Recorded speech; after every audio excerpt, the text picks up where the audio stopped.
tugaruke rero muri ca gisomwa twasoma kare mu gitabo cy'uvugishwa n'Imana Mika mu gice cya 5 bahereye ku murongo wa mbere tugava ku murongo wa 5 twasanze havuga ngo tugomba kuyagarura ko hano majyamo imbere yuko tuba dusozera kino gice cyacu kubera kino gice twari twagisonye mugabo ntitwakivuze ko cyane ariko kandi nico twishimikije muri kino kiganiro cy'uno munsi. Rero reka tukigaruka imbere ko tuba dusozera kino gice cya 2 cyahariwe nuzeye kuvuka kwa Yesu Kristo mu isezerano rya kera.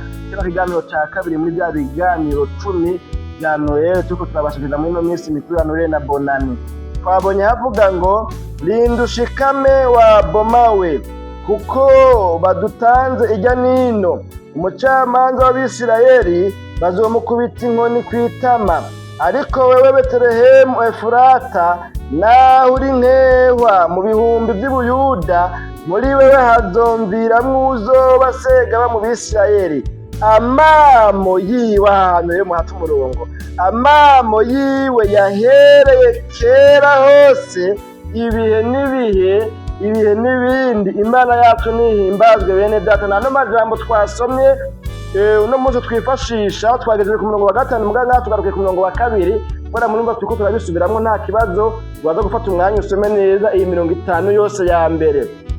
Ni muri kino gitabo rero ca Mika twasomye mwano majambo ino mirongo ya mbere 5 yo mu gice ca 5 c'uvugishwa n'Imana Mika. Izina Mika isigura ngo umeze nk'uhoraho, ciye comme l'Eternel. Uvugishwa n'Imana Mika yabaye uvugishwa n'Imana mu gihe kimwe n'ico wavugishwa n'Imana Yesaya. Birumvikana yuko rero bose abavugishwa bo mu kinjana 18 niko twovuga. Aha naho twabonye ko na Yesaya yavugishijwe mu kinjana 18 hagisigaye imyaka hafi 800 cyangwa 700 imbere yuko Yesu avuka. Rero Mika yavuka mu muryango uciriritse, novuga ngo ubayabaye ni umuryango w'abakene. Akaba yabaye ngo nko ku birometero 32 ngo umuntu uze mu bumanuko bushira uburengero bw'igisagara ca Yerusalemu ahitwa Moresheti hafi y'Igati. Mika rero mu kuvugishwa kwiwe muri carrière yiwe no ngo professionnel y'umuprofeti buvugishwa ngo yavugishijwe hanini ku bwami bwa Yuda. Iki gihe ubwami bw'Abisirayeli abafite ngo n'Abisirayeli bari baramaze kwigaburamwo kubiri, habaho ubwami bw'Abayuda n'ubwami bw'Abisirayeli. Ibintu byava tubigaruka ko mugabo ari kiganiro twari twarabigombye kubivugamwo, ariko mugabo ntituragishikiriza, twatagifise mu nyandiko cyanditse ariko ntituragishikiriza. Rero iyo mateka ntibyava tuyazamwo. Hari ibihe babayeho bakirongowe na Sawuli na Salomo hamwe na Dawidi. Abo bami batatu barongoye Abisirayeli. Ubwami bw'Abisirayeli bukiri ubwami bumwe, ikiri royaume imwe y'imiryango 12, ariko mu nyuma yaho havuye higaburamo kubiri. Hamaze kwigaburamo kubiri rero no kuvuga yuko haciye habaho ubwami bubiri, ubwami bw'Abisirayeli n'ubwami bw'Abayuda. Ibintu tugomba guhava tubivuga kubera ko siyo ntumbero yacu.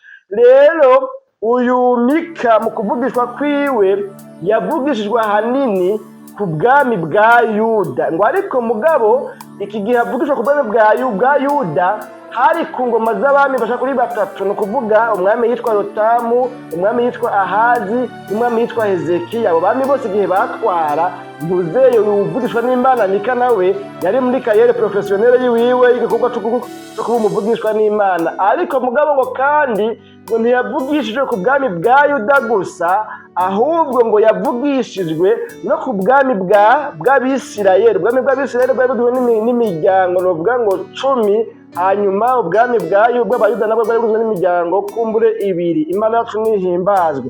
Hanyuma rero ngo avuga no ku kinyago kizoba ku Bisirayeli, kandi ico kinyago ngo cavuye kiba no mu mwaka wa 722 ushira umwaka wa 721. Ico gihe ngo Abisirayeli ibyo Mika yari yaravugishije ko bizoba bako bazonyagwa n'ubwami bw'Ashuri ngo byahavuye bibako. Tukiri ngaha nyene ngo twari tugeze kuvuga yuko Mika naho yari muri ba bavugishwa bato bato, ni bato ariko mugani ibyo nibavuga ngo ndi muto sindi gito, Imana yacu nihimbazwe. Nibyandika nibavuga ngo ubugabo si urucumu. Nubwo rero bitwa ngo ni bato bato, si bato bato kubera ko ijambo bavuze atari ijambo rizima, ni abavugishwa bato bato kubera yuko ibyo bavugishijwe nuvuga ngo babivugishijwe igihe gigufiya cyangwa bavugishijwe ibintu bikeya, ibitabo byabo ni bito bito, nayo ubundi nta yindi kondisiyo ituma bavuga ngo n'abavugishwa bato bato. Rero avugishwa ngo ku kuntu Yerusalemu, Abisirayeli nako ubwabo,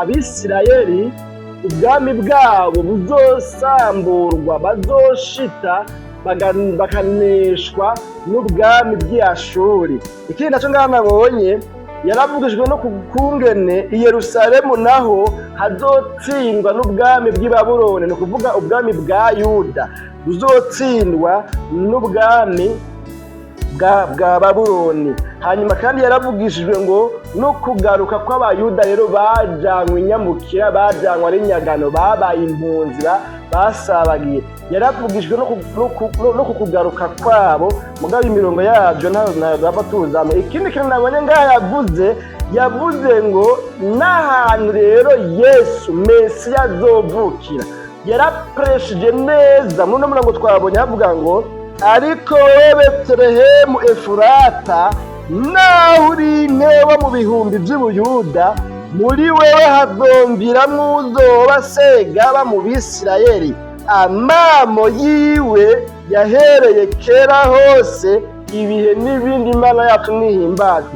Mu byo yavugishijwe rero Mika yaradomye ko neza aho Yesu azovukira, ko ari muri Betelehemu ho muri Efurata. Imana yacu nihimbazwe. Hanyuma icya gatanu nabonye ngahayi muri ya commentaire biblique,